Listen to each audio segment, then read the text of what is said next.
Boa tarde, pessoal. Me confirmem aí se o som tá legal, se tá todo mundo ouvindo. Boa tarde.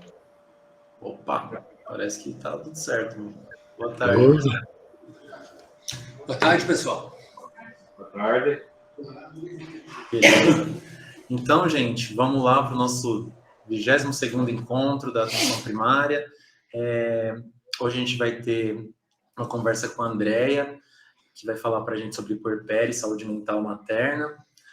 Mas antes da gente começar, a gente vai usar assim, uns 10 minutinhos, coisa rápida, para falar algumas coisinhas da regulação, tá? Que o James, pessoal da regulação, pediu para passar esse recado. Então, enquanto o pessoal está entrando aí, a gente vai passar uns recadinhos da gestão, coisa bem rápida. Depois a Andréia já está pronta, o slide já está até aparecendo aí para a gente. E aí a gente começa nosso encontro, beleza? Então, vamos lá, James, fica à vontade aí. Bom, boa tarde, pessoal. Boa parte de vocês já me conhece. Quem não me conhece, eu sou o James Esquinovski. Eu sou cirurgião, mas sou RT da regulação e do CAN, tá? Então, alguns recadinhos que o pessoal lá, os outros colegas, pediram para eu passar para vocês. Primeiro, me colocar à disposição e colocar à disposição o time lá de médicos da regulação, que sou eu, o doutor Luiz Nercolini e a doutora Luana. Que vocês precisarem, mandem para a gente, tá? Esses dias, aqui há poucos dias atrás, eu vi no grupo que tinha alguém ali perguntando, tinha um caso mais grave, perguntando como fazer para solicitar priorização. Então, é só mandar para a gente, que é aquele e-mail do Prioriza, tá? Existe alguma, se vocês tiverem alguma dificuldade, alguma dúvida, como a gente sempre faz, por favor, perguntem para nós. Sempre há algum de nós lá, todos os dias, no horário usual, tá? Esse e-mail que o Dr. Vinícius está colocando. Existe um outro e-mail que eu vou pedir para o Dr. Vinícius colocar aqui, que é o dep.regulação. Então, esse primeiro e-mail, que é o Prioriza, tá? É para que vocês enviem os casos para a gente, solicitando priorização de consultas, ou matriciamento, opiniões, avaliações, etc. Faltou um G.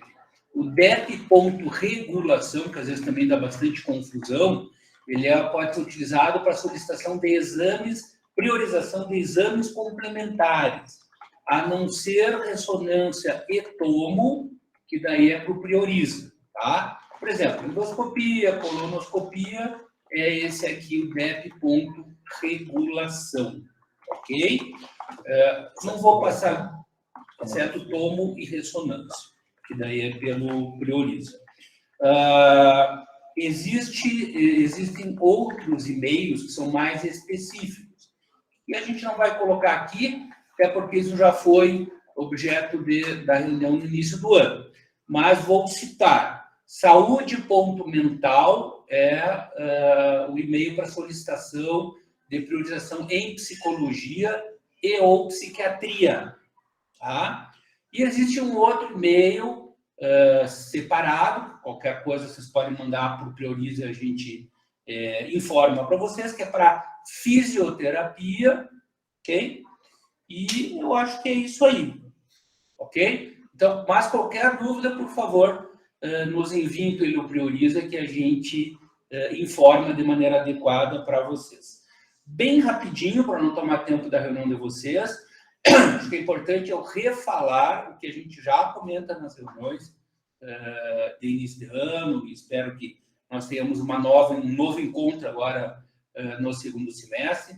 Por favor, existe, inclusive faz parte aqui dessa conversa, existe um memorando que foi enviado a todos, se não me engano, em outubro ou novembro do ano passado, que mostra quais as informações que são importantes que vocês nos enviem num pedido de priorização, tá? Por favor, atentem esse memorando.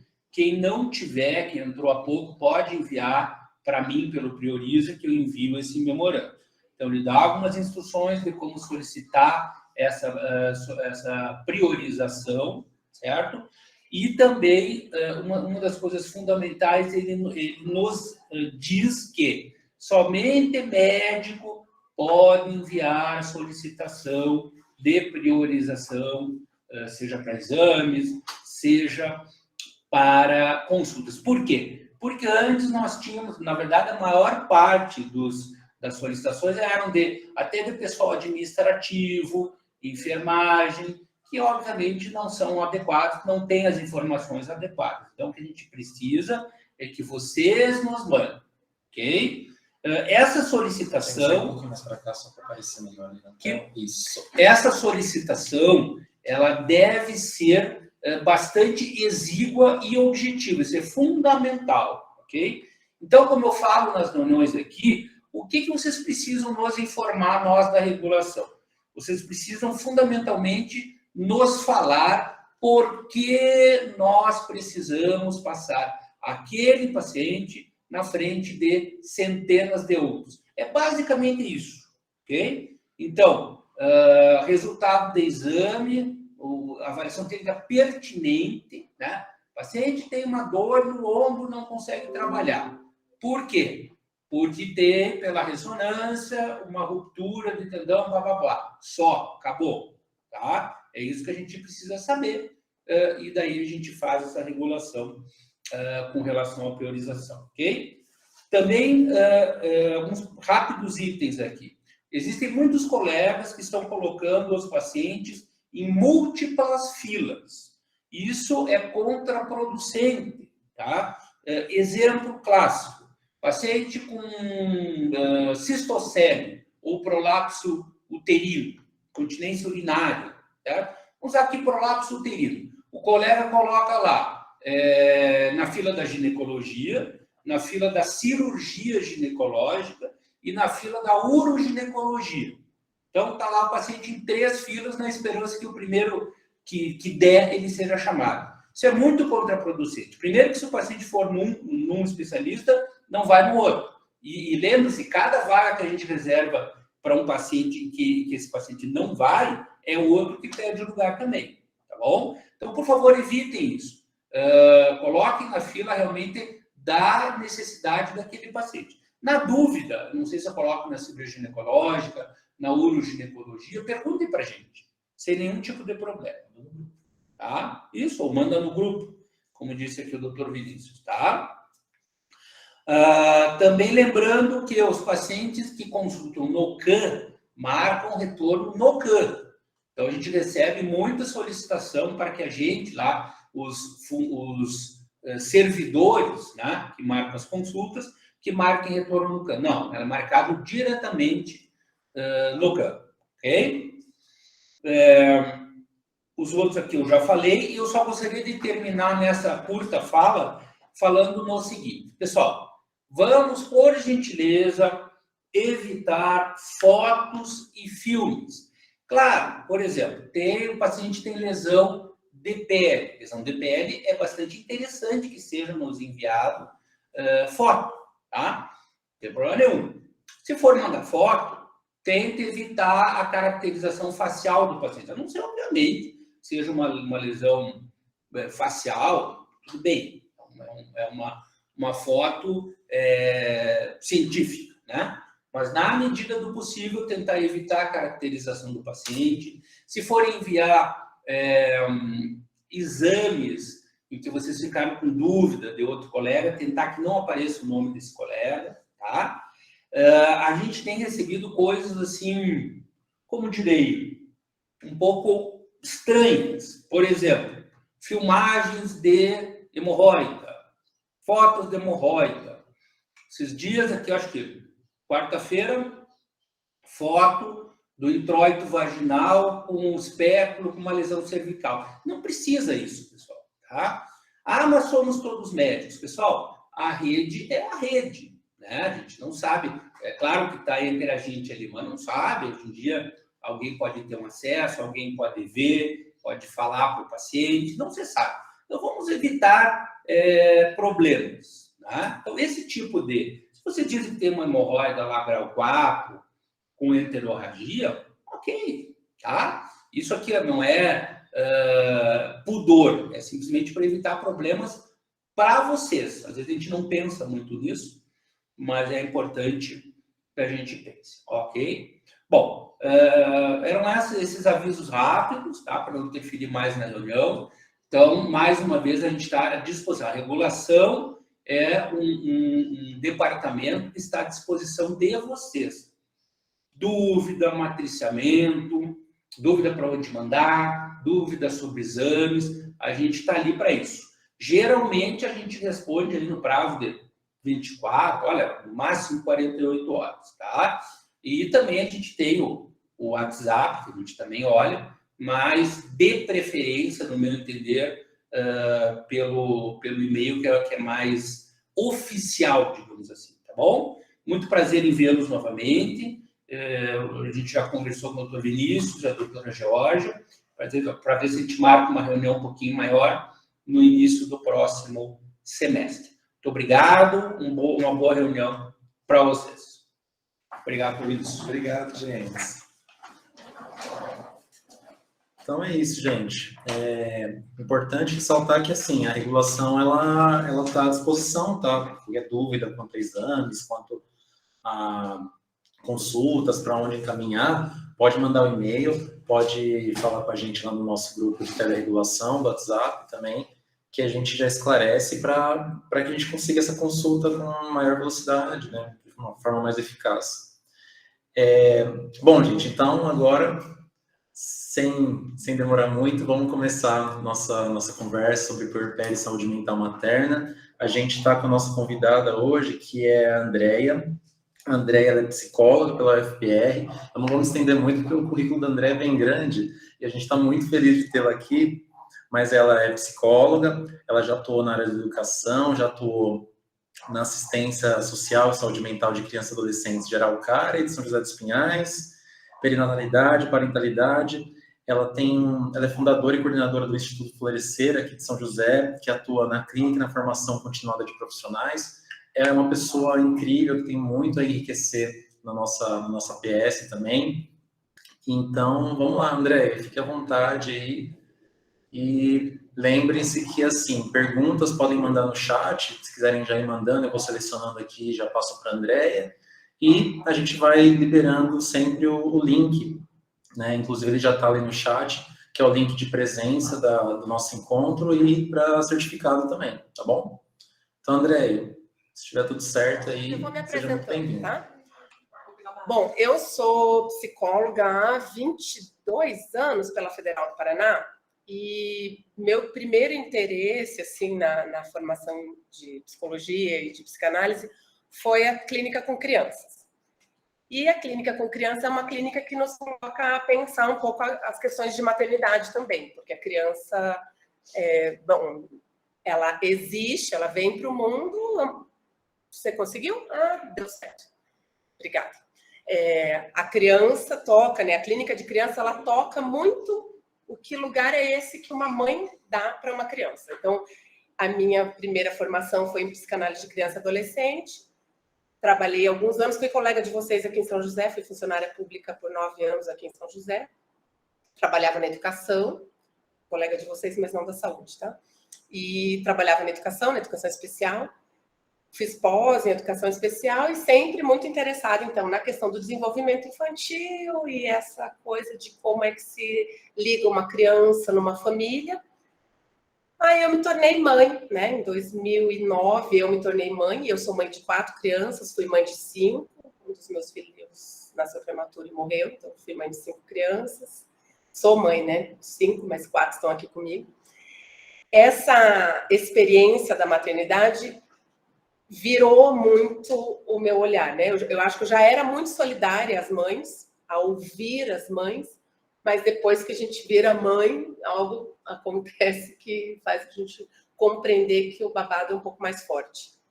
E aí eu passei a me interessar pelo estudo das questões do lado da mãe, né? Fui fazer uma pós em psicanálise, perinatalidade e parentalidade em São Paulo, no Instituto Gerar. Quando terminei a pós, eu fui convidada a ser professora lá.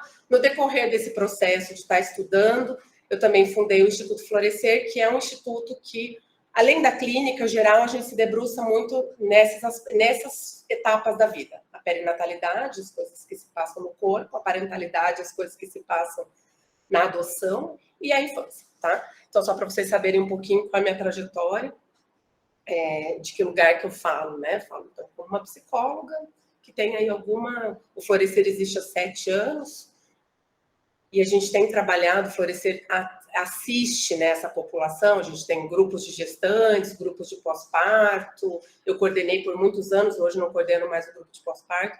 O grupo de pós-parto, inclusive, é portas abertas, é gratuito, porque a gente entende que o puerpério é um momento bastante delicado, né, com bastante potência para...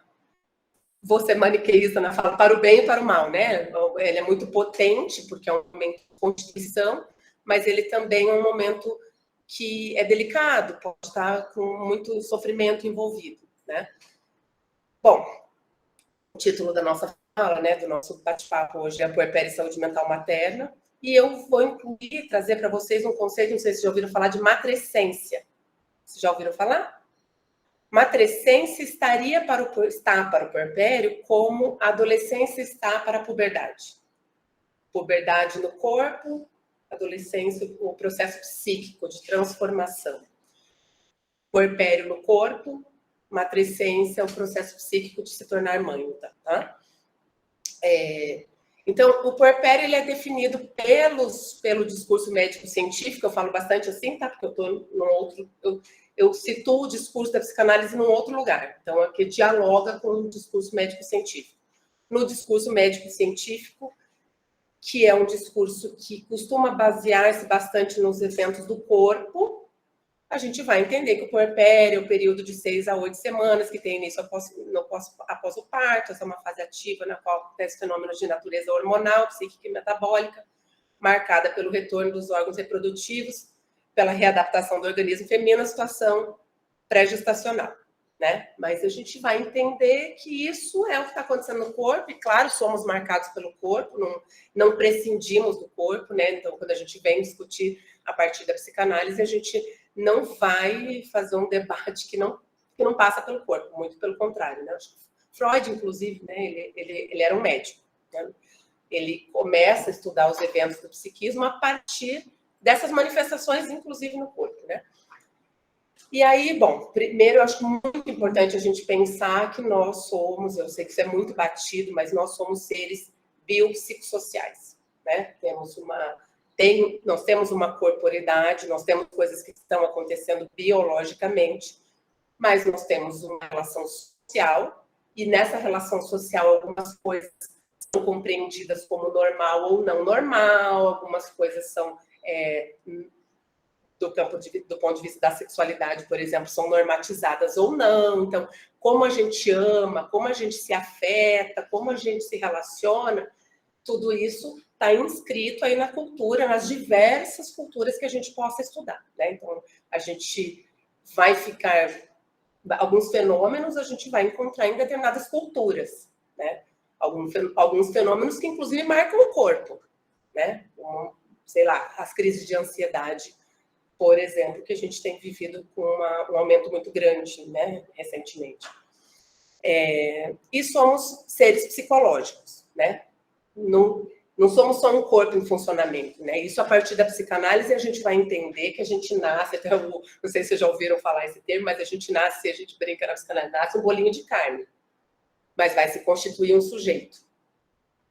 Ao final do primeiro ano de vida, a gente tem um sujeitinho que entende que tem um eu. Eu sou Andreia. Eu nasci um bebezinho, um bolinho de carne, e no decorrer de um ano, eu termino entendendo que se me chamam de Andreia, sou eu. E quem sou eu, né? No decorrer ali dos primeiros anos, a gente vai entendendo um monte de coisa, que eu sou a Andreia, filha de não sei quem, que sou assim, que sou assado. Então, a gente se constitui a partir dessa relação com o outro, e nessa constituição a gente tem aí uma série de marcações, uma série de diferenças, uma série de coisas que, enfim, vão ser retomadas a cada mudança de vida, tá? Então, a gente entender assim, a gente se constitui, a gente passa por uma crise existencial, uma transformação, porque a gente é fulaninho. Sou fulaninha, filha de fulaninha, biriri, bororó. Só que na adolescência a gente passa por uma grande crise, que é perder o corpo infantil, perder a posição na sexualidade infantil, perder os pais naquele lugar que a gente tinha, de que achava que eles eram tudo nessa vida. A gente perde um monte de coisa para ganhar algo, uma identidade adulta. Tipo, eu sou dono dessa vida aqui. E vocês devem lembrar, porque todos, pelo jeito, o pessoal meio jovem, que não foi uma fase muito fácil, né? Fazer essa transformação de uma criança para um adulto não é um processo muito fácil, tá? Sair por um monte de perrengue, mas a gente tem aí alguns anos para fazer isso, né? Vai ter motivo estar falando isso, tá? Por que está falando de adolescência, meu Deus, né? Mas porque a gente entende que existem 3 grandes mudanças de identidade na vida. Então, a gente se constitui, depois a gente tem a adolescência, a matrescência e o envelhecimento. São 3 crises, 3 transformações. Mas eu vou entender que a mais radical no tempo é a matrescência, é se transformar em mãe e pai, porque é muito mais rápido. A gente tem alguns anos aí para adolescer e se tornar adulto, para ir percebendo os pelinhos aparecendo, que coisa é essa, me interesso pelo outro, que coisa é essa, sou adulto, vou trabalhar, um montão de coisa, mas que se tornar mãe é uma coisa que, mãe, pai, tá? É uma coisa que acontece muito mais rápido, né? Vamos dizer, se for a partir de uma perinatalidade, ou seja, a partir de uma gestação, vai durar 9 meses, a gente vai para o hospital, geralmente em 12 horas, a gente ganhou um bebê, tá aqui, você é mãe dessa criaturinha, se veja com isso, né? Pode ser mais fácil ou mais difícil. Eu não quero aterrorizar ninguém, tá? Não estou querendo aterrorizar ninguém. Tem gente que, inclusive, passa muito bem por isso. Mas é preciso que a gente entenda que é um momento delicado, é um momento de crise. Se vocês quiserem fazer pergunta, fica à vontade, tá? Eu já estou pulando. Então, nessa aula aqui, eu queria, né, discutir com vocês, assim, quais são os aspectos psíquicos que a gente vê envolvido nessa transformação aí da matrescência, na questão materna, na questão do puerpério. O que pode ser compreendido como crise, o que é o sofrimento, quais sofrimentos a gente pode encontrar, e por que no campo da saúde mental é importante que a gente trabalhe com uma noção de crise, sofrimento, e não uma noção de doença, tá?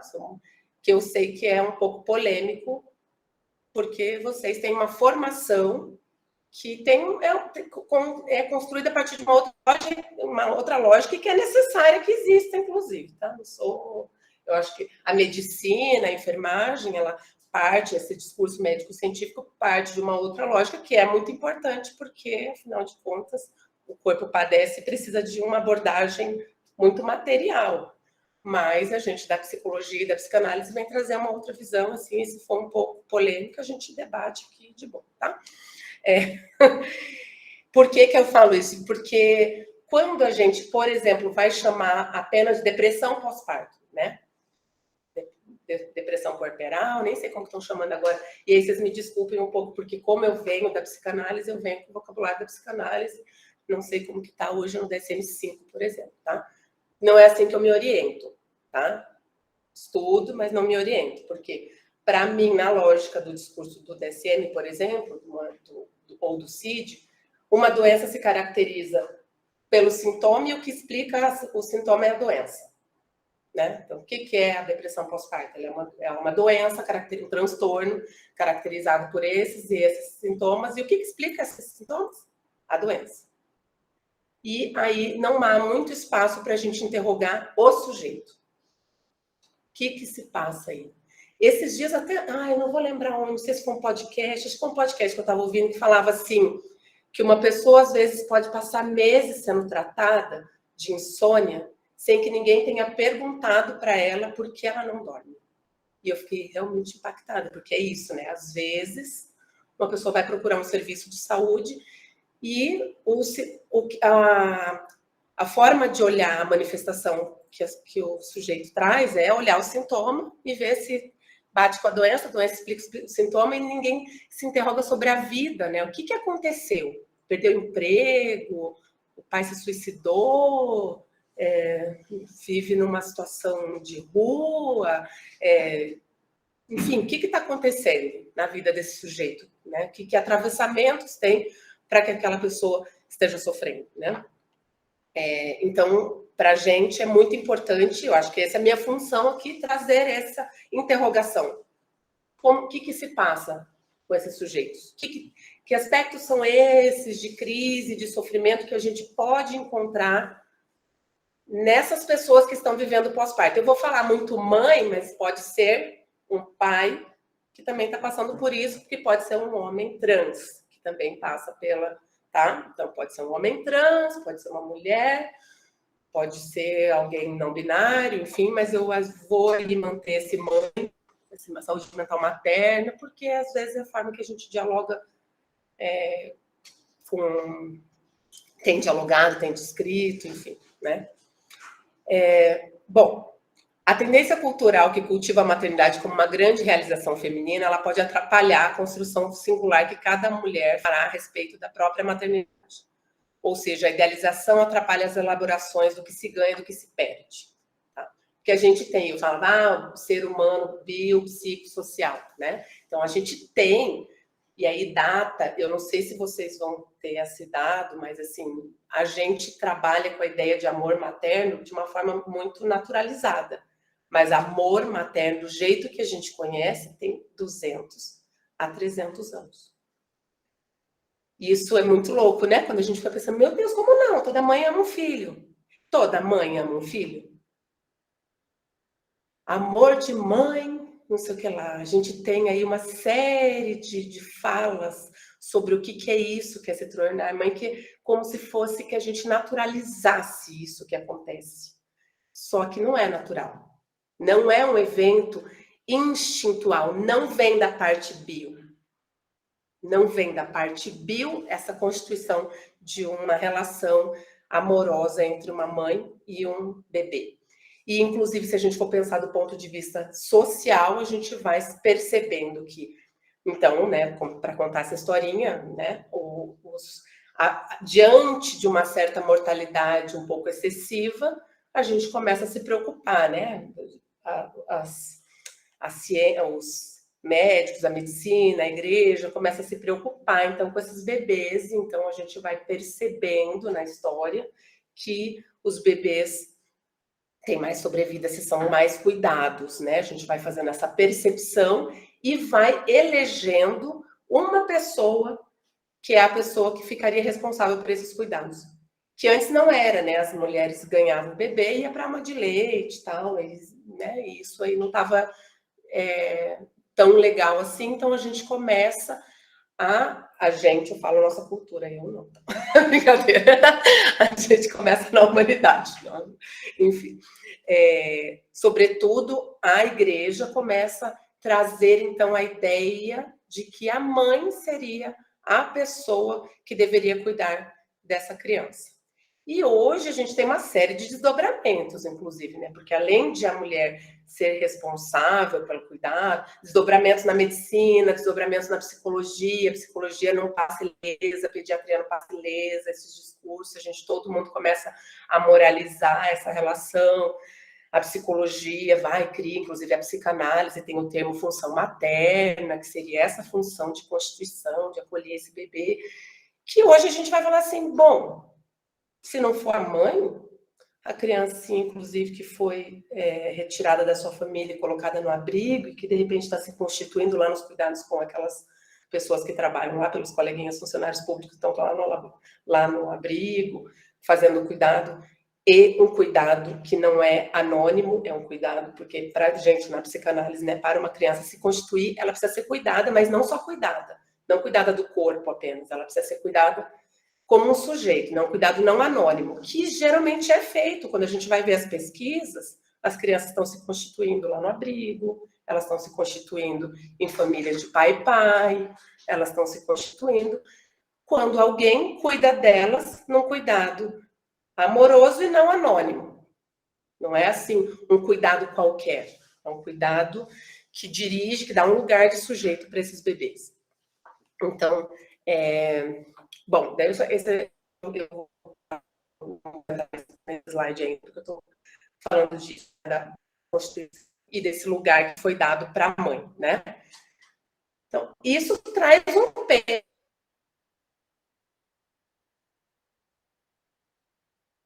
peso, claro, realização do amor materno, e isso não sei se é estuda sobre isso, o que é isso, né? Quando foi que a gente começa, tá? Isso que eu estava falando era mais ou menos um resumo da obra da Badiou de 1970, que é o mito do amor materno. Só não posso estar errado, mas acho que é. Ela tem também um mais recente, aí é o conflito, a mãe e a mulher, que ela aborda bastante. É esse o nome? Se alguém online quiser me corrigir, porque eu falei assim bem de memória. E esse aspecto social, então, ele faz peso na experiência que uma pessoa hoje vai ter quando se descobre. Porque aí tem uma série de coisas, né? Quando eu me descubro grávida, por exemplo, a gente tem um monte de perguntas para pensar se a coisa pode ir melhor ou pior. O que não quer dizer também que seria garantia, tá? Mas assim, por exemplo, uma gestação foi planejada, não foi planejada? Foi desejada, não foi desejada? Ela é economicamente viável, ela é economicamente não viável? Ela é viável, ela é aceita pela família, não é aceita pela família? Ela é numa relação, ela é fruto de uma relação mais amigável, amorosa, uma relação muito conflituosa? Todas essas coisas são questões que já começam a fazer ruído desde a gestação, daí do ponto de vista psíquico. O que eu quis dizer para vocês que não é garantia, porque assim, às vezes a gente vai pegar essas anamneses que vai lá e pergunta, foi desejado, não foi desejado? O meu último não foi, por exemplo, não foi planejado, não foi. Tá aí, super amado, que entende? Para a gente ser um pouco mais dialético com isso, porque às vezes a pessoa não estava planejando. Eu lembro da Vera até dando aula, ela falava assim, a maternidade é quase que nem uma marchinha de carnaval, que está passando lá fora. Às vezes a gente nem tinha pensado, mas está passando lá e daqui a pouco a gente está aqui, batendo o pezinho. Descobriu-se grávida, nem estava querendo, mas de repente curte o babado. Tem gente que sim, tem gente que não, a partir da história de cada um, né? Então, desde a gestação, a gente já vai vendo que tem coisas psíquicas para serem elaboradas. Então, eu falei, meu filho, o último, não estava querendo, não. Meu marido só faltou na vasectomia, que eu tinha marcado para ele, vamos lá fazer vasectomia, não fez, tal. De repente, tô grávida, né? Vamos ter mais um, né? Então tá bom, bora lá. Foi fácil? Não foi fácil, mas são coisas que a gente pode elaborar, ou não, tá? Elaborar ou não, a depender também do ambiente onde isso é acolhido, né? Da UBS, ou no pré-natal, né? As coisas que essas pessoas vão ouvindo durante o pré-natal delas sobre aquilo, porque quando eu falo que uma gestação, às vezes, ela não é socialmente aceita, isso vai aparecer na atenção primária. Às vezes, até nas pessoas que vão receber, né? Vamos falar assim de, por exemplo, uma usuária de crack, né? A gente vai já não dando um lugar para essa mulher de ser mãe desse bebê. Inclusive, a gente tira esses bebês dessas mulheres, né? Arbitrariamente, sem fazer nenhuma, né? A gente vai e tira, né? Hoje em dia a gente está fazendo isso. Pode ser que fosse uma mulher que, a partir dessa experiência da maternidade, se transformasse. Pode ser que não. A gente vai ter os números de caminhantes, né? Mais ou menos assim. Lá para o pé, tá? Então,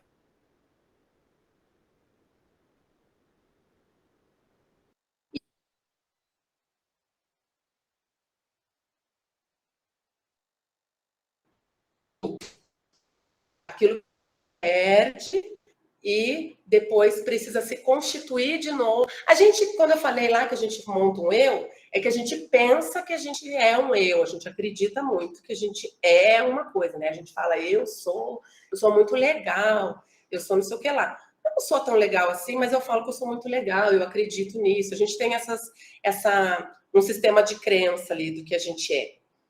Aí a vida vem e dá uma chacoalhada e às vezes o que parece não é tão legal assim. Na adolescência, isso acontece bastante. No puerpério também. as contradições, as ambivalências vão aparecer nesses momentos. São momentos que a gente fala assim, o psiquismo dá uma leve abertura e as contradições elas aparecem, aquilo que são os nossos avessos.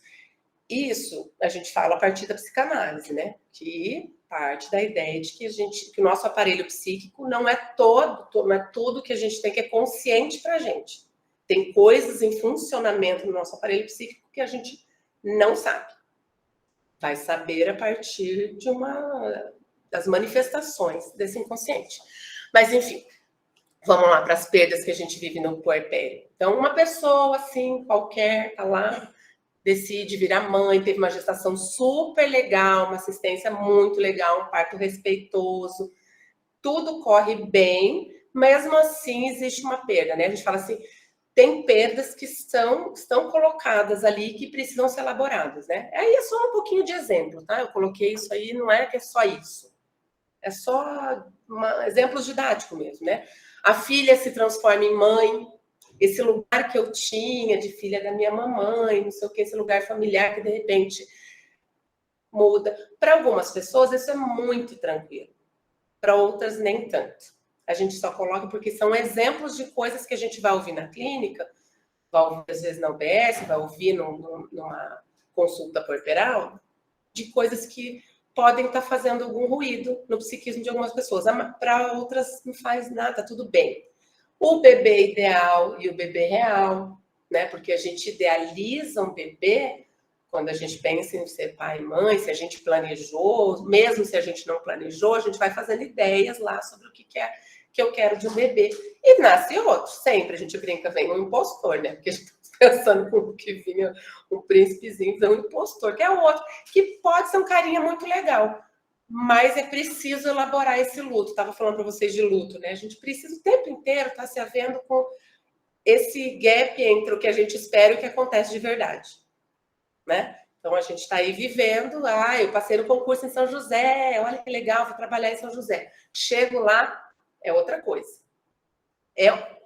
Não é melhor, pior, é outra coisa. Só aí a gente tem que estar, o nosso aparelho psíquico o tempo inteiro lidando com essa outra coisa, né? A gente lida bem já com as perdas anteriores? Depende, né? Cada um. Tem gente que já vinha com algumas fragilidades, já sofria muito quando perdia um namorado, já era alguém que não lidava bem com os lutos anteriormente. Essa é uma pessoa que pode ser que apresente mais sofrimento. Tinha outras que estavam indo super bem e que, de repente, no puerpério, porque é uma série de mudanças muito rápidas, também podem não ficar muito bem em demonstrar sofrimento psíquico. Bom, tem uma coisa, quem já engravidou sabe, quando está grávida, a gente, assim, é muito venerada, né? Então, é um lugar muito legal, todo mundo reconhece, assim, né? Tem um monte de elogios, as pessoas querem passar a mão na barriga, é muito legal. E de um dia para o outro o bebê nasce e você vira invisível, porque as pessoas olham para o bebê. E para algumas pessoas, gente, vai tudo bem, para outras não, elas ficam ressentidas de perder esse lugar. E é uma perda. A gente não precisa também fazer julgamento moral, elencar o que é mais, o que é menos, né, que dor que é válida, qual que não é válida. Eu acho que a gente valida as dores quando a gente vai. De repente, poxa, eu estava lá, toda lindona. No dia seguinte, a gente tem um corpo que é uma coisa assim que nem é um corpo grávido, bonito, nem é o nosso corpo de antes, é um corpo bem mais ou menos. Depois pode ser que ele volte, pode ser que ele não volte, né? A gente fica com aquela coisa meio, né? Isso, para algumas mulheres, pode ser bastante desestruturante, para outras não. Então, corpo, sexualidade, a sexualidade, inclusive, já vai pegando desde a gestação para algumas pessoas que vão lá lidando com a vida sexual na gestação, outras não. Para algumas pessoas se transformarem em mãe, e vejam que aí é legal também a gente pensar nesses aspectos culturais, históricos antigos, a gente, na cultura humana, assim, separou lá desde Grécia Antiga 2 lugares, né, para mulher, né? A mulher puta e a mulher santa. A mulher santa está muito colocada do lado da maternidade. A sexualidade vai, às vezes, tendo essa representação que é um pouco hostil. Quando uma mulher engravida, algumas questões dessa ordem podem aparecer. Não é uma coisa que as pessoas têm com muita tranquilidade, até porque de repente a gente tem que pensar na nossa mãe. Não, né? Tabu, né? Assim, assunto que é tabu, sexualidade, pega. Nos grupos de pós-parto era muito comum virem esses assuntos e, assim, bastante disparidade. Às vezes é o pai que não consegue mais transar com a mulher que acabou de ter a mãe por um tempo, por muito tempo. Às vezes é a mulher que fica aí um ano sem desejo sexual, outras voltam desejo sexual tranquilamente depois. Enfim, cada um vai se vendo com isso. Mas essa é só mais uma questão para lidar, né? Vocês estão vendo a listinha de coisas que pode... Oi, pessoal, tivemos um probleminha aqui técnico, caiu para todo mundo, né? Aí a gente já está resolvendo aqui, acho que deu um problema no Meet ali que a Andrea está usando, mas a gente já volta, só segurem aí um pouquinho que a gente já volta. Gente, até onde vocês ouviram? Estavam falando do quê? Só para eu... Cheguei a falar de parto com vocês? Não, estava falando sobre as questões que a gente está elaborando, que a gente vai entender que uma mulher está elaborando, uma pessoa está elaborando na ela está vivendo pós-parto, né? Era isso que vocês estavam... Porque eu tive notícias de que eu falei 5 minutos a mais do que vocês ouviram. Se alguém quiser contar. Oi? Questões sexuais. Ah, ótimo, estava ali. Então não perderam tanto. Ótimo. Então, a gente estava falando, enfim, dessas infinidades de coisas. Eu estou até sem minha apresentação de slide aqui, vou falar de cabeça. Dessas diversas coisas que a gente vai encontrar como questões que as mulheres vão... As pessoas que estão vivendo pós-parto, tá? Vou tentar me corrigir, porque, enfim, né? Vamos incluir homens trans também. Pessoas que têm útero vão viver no pós-parto. Então, toda uma história de vida, toda uma questão com a sexualidade, toda uma questão com quem eu era. E veja, né? Eu coloquei lá, né? No momento, parece que eu passei muito rápido até por isso. A questão de a filha que se torna mãe. Mas essa não é uma questão pequena. Porque não é só assim, uma mudança de papel. É tudo quase sobre na nossa vida a gente fala a partir de um lugar de filho, né? A gente quase todos, se eu fosse entrevistar todo mundo que está aqui, né? E aí, me conta um pouco da tua vida. Quase todo mundo falaria algo, se tivesse disposto, claro, a falar de si, iam contar coisas, iam se localizar a partir do lugar de quem foi filha de fulano, filha de cicrano, e com questões, né? Ah, porque minha mãe foi muito assim, minha mãe foi muito assada, eu não tive minha mãe, não tive meu pai.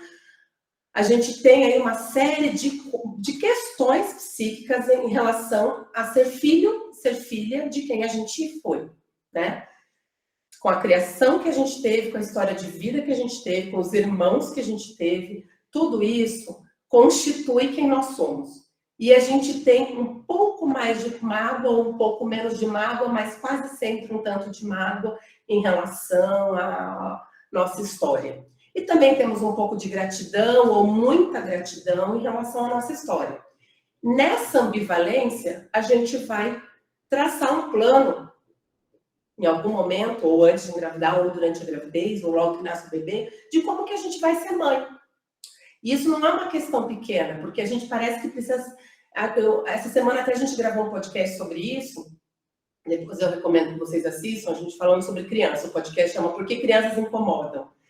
E onde a gente falava justamente sobre o quanto a gente quer reparar da nossa história quando a gente se torna mãe, ou quando a gente se torna pai. Porque o meu filho, e biriri, baroró, a gente tem um monte de sonhos.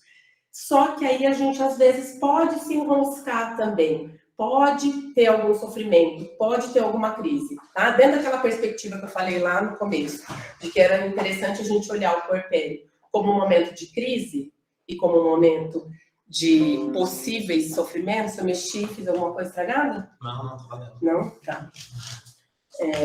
Onde que tá? O meu computador veio aqui para minha mão. Aí... não tô, tá passando nada. Se você puder... Aí, enfim, então não é uma coisa pequena aquele primeiro ponto lá, que eu estava falando o que a gente perde, ou seja, o que o aparelho psíquico precisa fazer depois que nasce um bebê. Tá? Eu estava contando que puerpério é praticamente sinônimo de luto, assim como tantas outras vivências na nossa vida, quando a gente casa, quando a gente decide uma profissão, a gente tem que elaborar luto das que a gente não vai fazer. Quase tudo na nossa vida tem a ver com a gente elaborar luto por algumas coisas, mas essa vivência de se tornar mãe, se tornar pai, ela é muito potente, muito forte, porque a gente vive, aí eu estava contando na hora que caiu, para o pessoal que estava ali embaixo, o parto, por exemplo, né? Eu estava dizendo para eles assim, que a vivência do parto é uma vivência muito disruptiva, porque é algo muito rápido. De repente, eu estou lá, grávida, linda, tal, e daqui a algum tempo, às vezes 20 minutos, se for uma cesárea rápida, ou 12 horas, 24 horas, a gente vai ter um bebê na nossa mão e a gente vai se deparar com aquilo. Eu estava contando ali, né? Depois que tinha caído, falei, né? Às vezes a gente não consegue lembrar o que a gente almoçou ontem, mas uma pessoa, quase sempre, a menos que ela tenha alguma outra razão para que isso não aconteça, mas quase sempre uma pessoa vai ser capaz de relatar como foi o parto dela há 30 anos atrás. Né? Então, a menos que a gente esteja falando de alguma demência ou de um quadro psicológico grave, né, de algum transtorno, mas a maior parte das pessoas vão ser capazes de relatar, de lembrar. Tamanha é a força da experiência. Estão ouvindo lá embaixo, direitinho? Não estou colocando slide. E aí, bom, o slide seguinte, tá, que eu passei aqui, era para falar assim, então, tem essa questão das perdas, que a gente vai elaborar psiquicamente, que a gente vai precisar elaborar e que a gente elabora ou não. E aí tem alguns conflitos também, você quer tentar mostrar de alguma forma? Tá.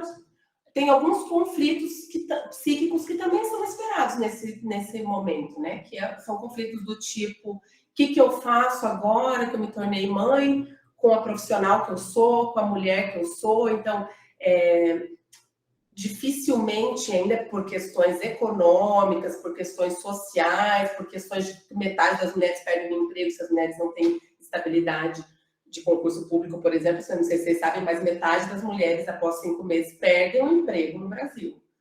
Né? Das mulheres que têm carteira assinada. Isso é um dado horrível, né? Então, assim, dificilmente uma mulher se torna mãe e ela não para pensar em como que ela vai se organizar profissionalmente, né?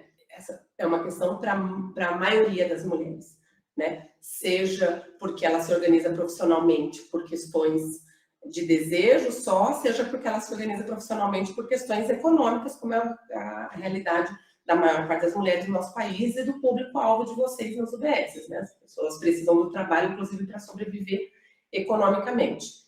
Então, vejam, vão ter uma série de conflitos. Por que eu estou dizendo tudo isso, gente? É sempre para retomar. A gente está dizendo que é um período onde vão acontecer crises intensas.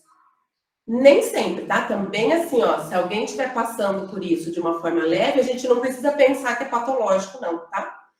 Tem mulheres que passam por isso super numa boa. Mas eu estou tentando explicar o que acontece com aquelas que não estão passando, que são muitas, né? Se a gente for para os dados epidemiológicos, a gente vai saber que a metade das mulheres tem baby blues, então ficam muito mais chorosas. No discurso médico-científico, muitas vezes explicado pela queda brusca dos hormônios, a gente vai entender a partir desses debates sobre subjetividade, que provavelmente não é só isso. Né? Os hormônios devem ajudar bastante, mas a gente é biopsicossocial, tem a questão hormonal, mas veja a quantidade de coisas que uma mulher está passando. Né? Eu mesma, como mulher mãe, eu fiquei super chorosa na consulta de 40 dias, estava lá, eu não consigo parar de chorar. Alguém quer fazer uma pergunta? Sânia? Tá bom, você vai, aí ele veio.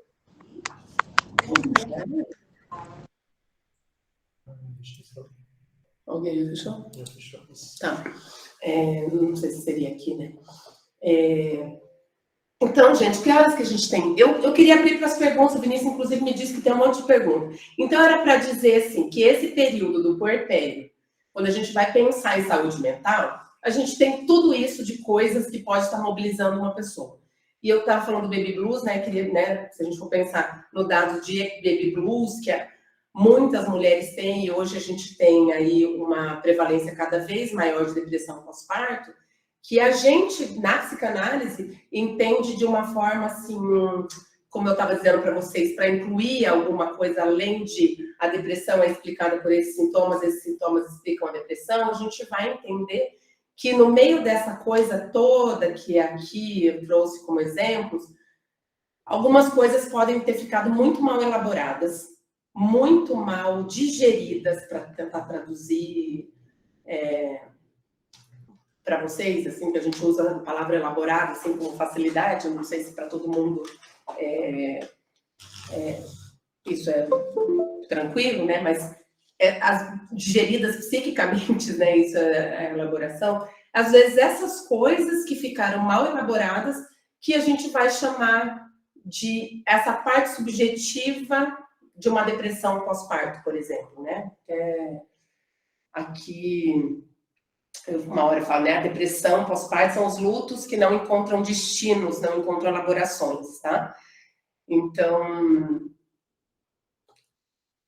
era a questão dos slides, nem fica preocupado não, Vinícius. Eu acho que a questão toda era trazer isso para vocês, do quanto a gente tem coisas por elaborar e de quanto esses sofrimentos precisam encontrar, e, portanto, escuta qualificada, precisa encontrar acolhida, o quanto a gente precisa ser cuidadoso. Eu estava falando, no tempo que caiu ali a conexão, também estava falando sobre como essas vivências do parto, por exemplo, às vezes, elas são fonte de sofrimento por muito tempo. Às vezes as mulheres ouvem ou vivem experiências durante o parto que marcam muito a maternidade delas. E isso a gente vai ter notícia assim, ó, estamos recebendo lá adiante uma criança que tem um sofrimento psíquico, a gente vai entrevistar a mãe e a mãe desaba a contar uma situação do parto. Eu falo, então, isso muito antes de eu estudar perinatalidade, eu já ouvia na clínica, quando eu trabalhava com criança. Então, são efeitos, assim, as coisas que a gente não elabora, elas não saem do aparelho psíquico, elas ficam ali fazendo ruído e elas vão, às vezes, atrapalhar na constituição daquela relação daquela família, na constituição daquele bebê, daquela relação da mãe com aquele bebê, na constituição, no sofrimento de como essa mulher lida com a educação dessa criança. Então, a gente vai ver efeitos, às vezes, deletérios por muito tempo, de coisas que ficaram mal resolvidas, né? A gente podia pensar em exemplos, né? Trazer casos, eu vou ver, enquanto vocês me perguntam, ver se eu lembro de alguma coisa. Vocês querem trazer as perguntas por causa do horário? Acho que dá para continuar, né? Mais uns 10 minutinhos, a gente chama uns 10 minutinhos. Você tem perguntas aí, você já se disse, né? Sim. Mas se você quiser trazer... Não, é isso, gente, ó. Não sei se vocês estão vendo os slides. Estão vendo? Não? Ah, tá. Bom, a gente usa os slides das perdas que a gente vive no puerpério, depois desses conflitos, né? Maternidade, erotismo, vida social, vida familiar, trabalho maternar, interesses dessa mãe para além do bebê, né? Aquilo completa, não completa, a pessoa fica com essas questões, com essas culpas. Inclusive, eu lembrei que às vezes a gente, quando deixa o bebê em casa a primeira vez, a gente fica e esquece do bebê. Meu Deus, esqueci do meu bebê por 5 minutos. A gente faz com a culpa, né? Até de ter interesses para além do bebê, porque às vezes vai acontecer um enamoramento muito grande. Outra coisa bem interessante de falar, que eu acho que estava num dos slides, é a questão do amor, tá?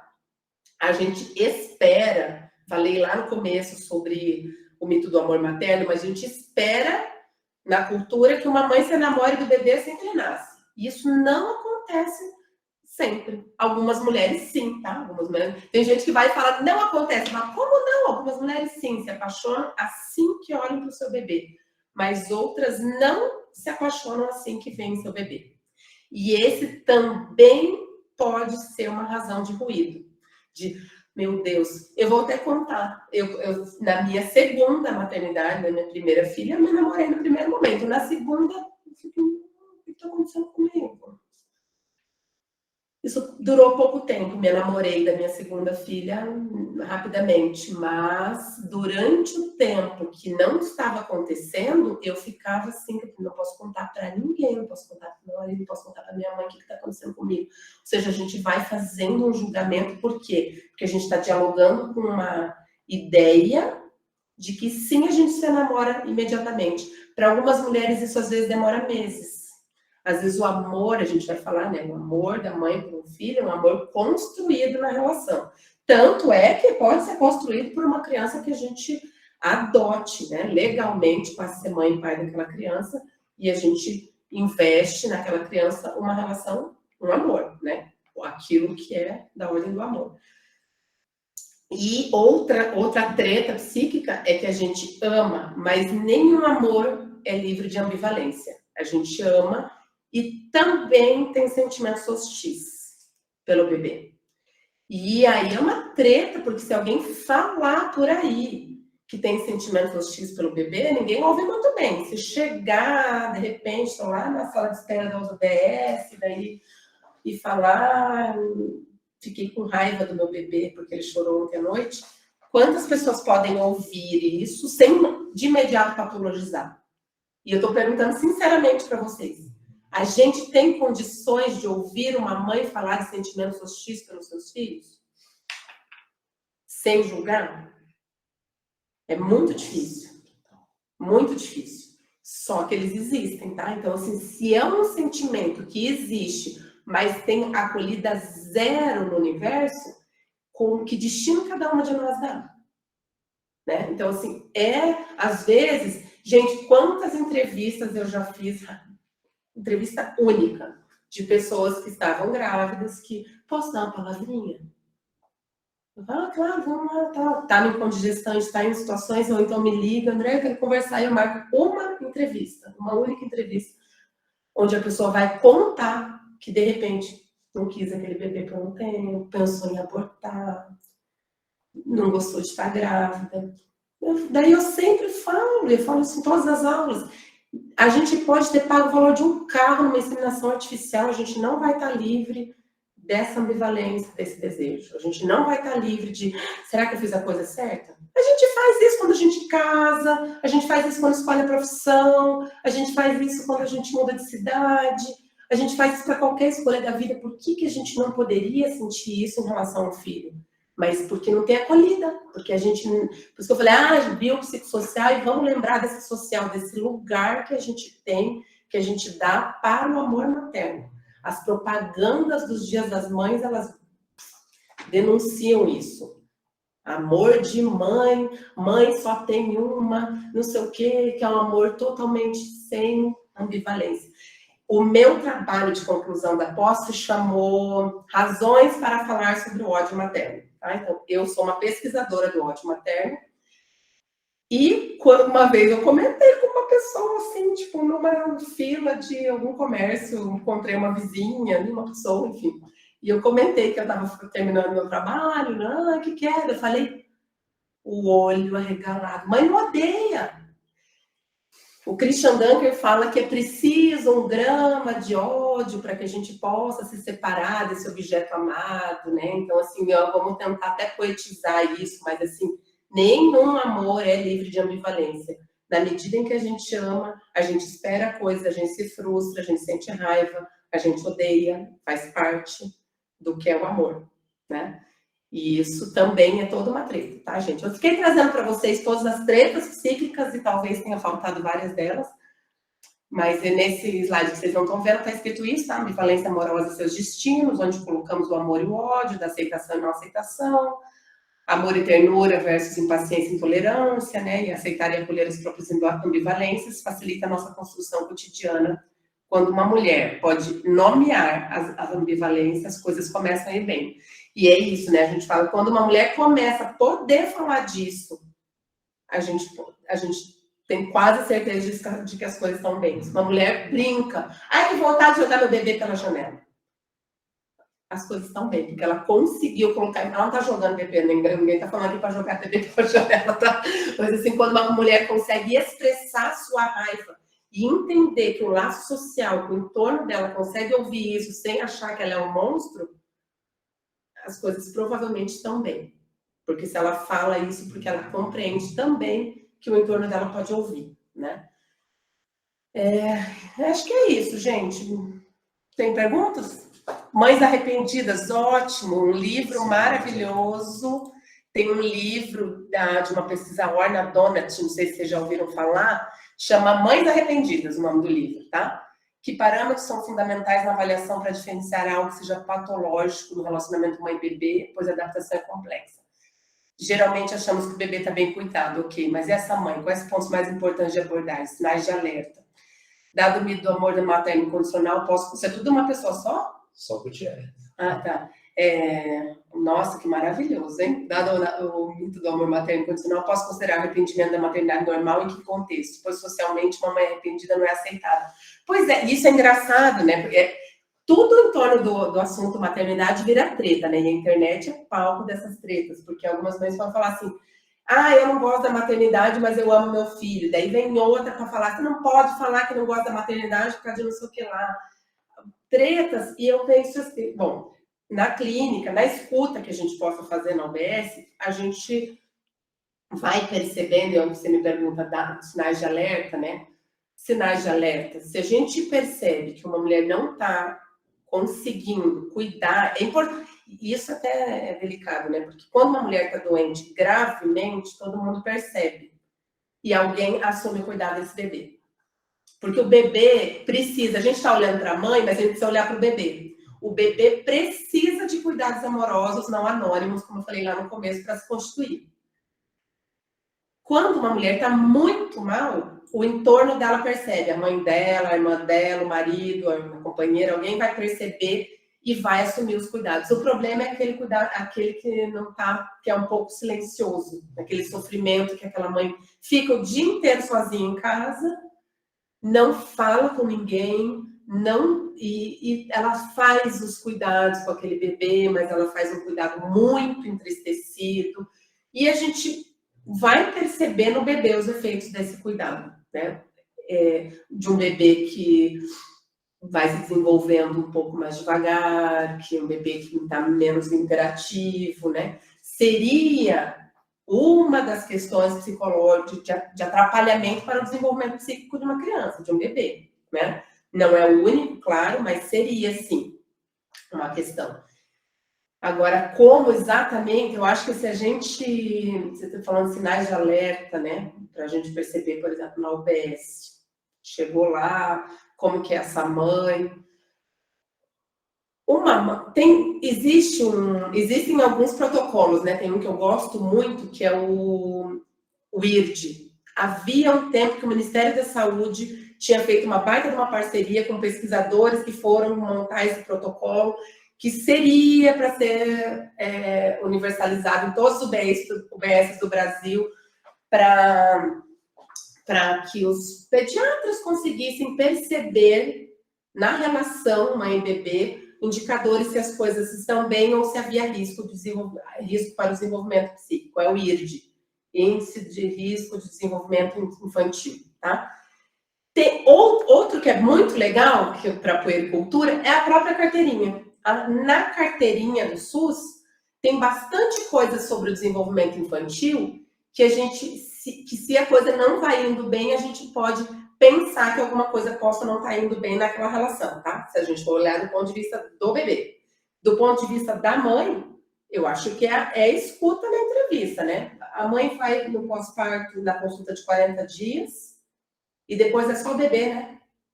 Sim, normalmente. É só o bebê. Primeiros 10 dias. Depois... Primeiro 10 dias, depois 40. Você veja como a mãe é largada, realmente, né? A mãe é largada, né?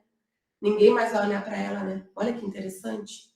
Porque vocês falam de sinais de risco, mas aonde é que vocês vão detectar? Se vocês não chamarem essas mulheres depois? Na consulta do bebê. É na consulta do bebê. E aí, na consulta do bebê, a gente pode pensar nessas coisas de interação mesmo, né? Porque, por exemplo, a gente espera mais ou menos que uma mãe esteja bem, ela fale com o seu bebê numa manhês, por exemplo, né? Ela dirige uma linguagem para cada retorno da criança para perguntar para a mãe como ela está. Exatamente, Júlia, né? Perguntar para a mãe como ela está e ouvir atentamente a resposta, né? E acolher isso, de repente, encaminhar. Que bacana, Júlia, que você já está fazendo isso. Mas eu acho que é isso. Se a mãe só volta para a UBS na consulta do bebê, vai ser nessa que a gente vai ter que perguntar. Vai ter que a gente perguntar como é que você está, como você tem se sentido. E aí é interessante porque a pergunta que a gente faz, a forma como a gente aborda, já demonstra o que a gente pode ouvir ou não. Também, né? Quando eu falava assim, que uma mãe possa falar num lugar que ela possa ser ouvida. Perguntar se tem rede de apoio, se tem conseguido... Olha, vocês estão lindos aí fazendo as respostas, tô amando, viu? Porque é isso, né? Se vai ser na puericultura, mas a gente precisa, por exemplo, ver uma manhã, se essa criança se dirige. Aquela mãe que você chega, que coloca o bebê para avaliação e nem tá olhando para o seu bebê, que não tá falando do seu bebê, a gente pode olhar para ela como um sinal de alerta, né? E de chamar, de repente encaminhar. Acho que todo BS tem psicólogo e tem... A maioria tem, né? De chamar, de repente, para uma avaliação psicológica, para uma entrevista, né? Mas eu acho que a equipe de enfermagem e a equipe médica também pode detectar se algo não vai bem, né? Nesses relatos. Alguma sugestão de como abordar o parceiro na responsabilidade do cuidado? Aqui na unidade temos muitos casos de mãe solo casada. Bom, esse é o Lucas. Essa é a realidade da maioria das mulheres do Brasil, né? São mães solo casadas. Os homens ainda não participam. Claro, a gente já vai vendo muito mais homens participando, mas tem muitos homens. Inclusive, eu já ouvi na clínica isso, assim, um homem, a frase que era: um pai não faz isso. O que constitui um pai, né? Porque um cara entender, porque a gente vai entendendo que uma mãe se constitui a partir desse cuidado, né? A gente quase que identifica a constituição de uma mãe a partir da ação do que ela faz. E o pai, ele se constitui, sei lá, né? Vários estão se constituindo também nesse afazer, no banho, na troca de fraldas, em pegar para botar após a amamentação, e partilhar esses cuidados. Mas tem muitos homens que vão entender que isso não faz parte. Se a gente puder ter espaços de diálogo, né? Se tiver rodas para que esses pais possam participar, geralmente o OBS também está aberto em momentos que os pais estão trabalhando, essas mães não estão trabalhando, elas perderam o emprego. Não é uma situação fácil, né? Não é uma situação fácil, é um trabalho que às vezes a gente tem que fazer de rede mesmo, né? Eu li todas as perguntas, cada retorno da criança, a Natália foi... Acho que sim. Você tinha outras aí? Não, o pessoal abordou bem, assim, o que eu queria falar, André, e, assim, reforçar que, mais do que os fatores socioeconômicos, né, esse suporte dessa família estendida, né, da rede de apoio, é muito mais importante para evitar que a mulher desenvolva um transtorno de humor, né? Mais do que fatores sociodemográficos, como é para as outras doenças. Sim, sim. E, na verdade, assim, ó, se fosse possível que todo o BS, por exemplo, tivesse roda de pós-parto, seria ótimo. Porque se é um momento onde essa mulher pode sair, conversar, circular, ver que o que está acontecendo com ela também acontece com a outra, porque, gente, o grupo de pós-parto é uma potência, que é isso que a gente fica tretando lá na nossa cabeça, meu Deus, isso que está acontecendo comigo, e aquilo vai virando um grande um monstro, e às vezes um grande impedimento para que aquela mulher se constitua mãe, para que ela se dirija para aquele bebê. Às vezes, quando ela vai e ouve a outra falando, que também sentiu esse efeito de encontro do grupo, assim, eu acho sensacional. Tanto eu até falei para vocês no começo, né? O encontro de pós-parto do Florescer é portas abertas, ele é, inclusive, tanto presencial quanto online.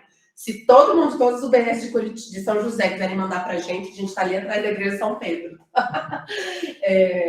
Aqui no São Pedro, bem pertinho daqui da Escola de Saúde Pública, inclusive. Mas é um trabalho que vocês também podem fazer nas UBSs, se tiver espaço para isso, né, no planejamento estratégico aí das equipes, né, de chamar essas mulheres, pelo menos mensalmente, para a roda.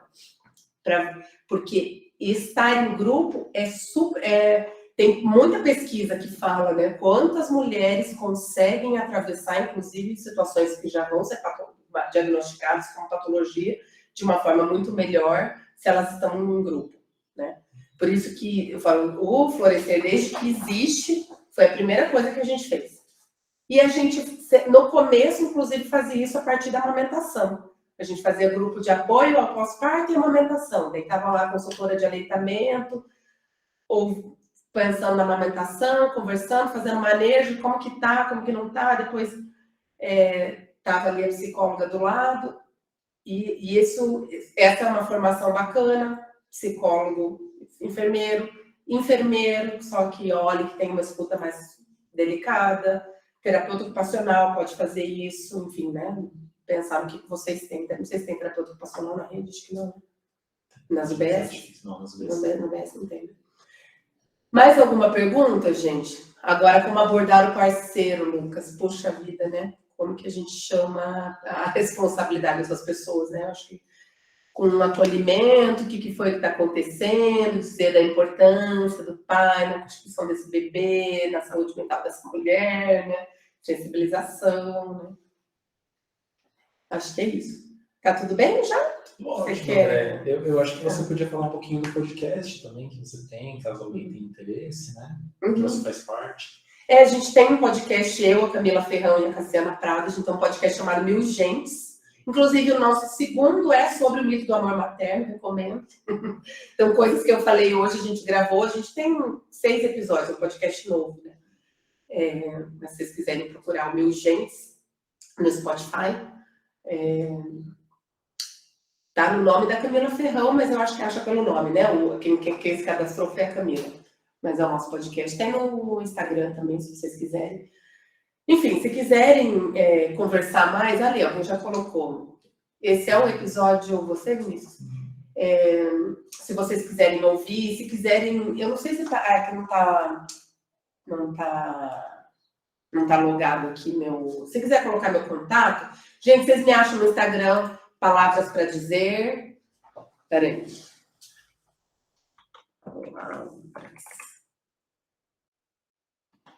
Eu sou péssima para digitar. Não fiz curso de digitação. Esse é meu Instagram, tá? E aí vocês podem me chamar no meu Instagram profissional, vocês podem me chamar pelo Instituto Florescer, tá? O meu contato também vou deixar. 41.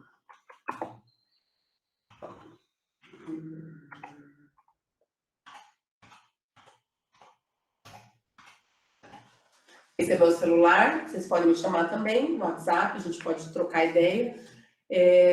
Para mim, seria muito gratificante se a gente pudesse fazer parceria com as UBS para pensar essa questão do grupo de pós-parto.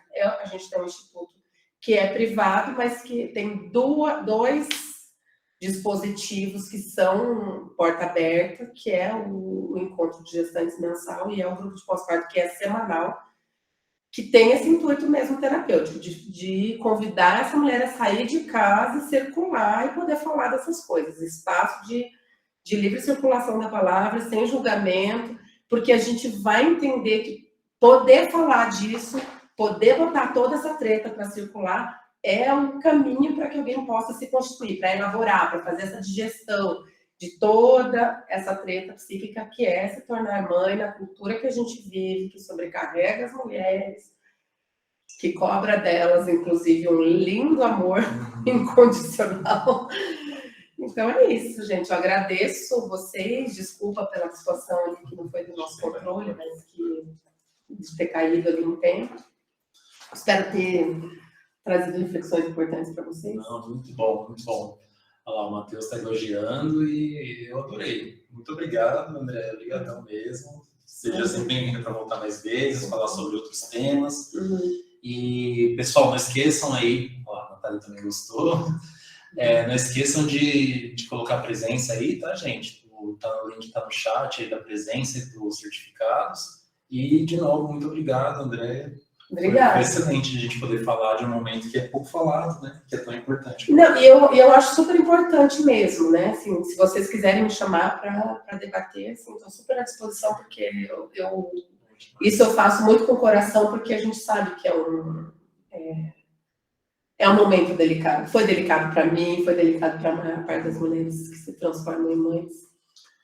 Então, tá bom. Então, é isso, pessoal. Obrigado pela presença de todos. E na última sexta de julho, estaremos juntos de novo.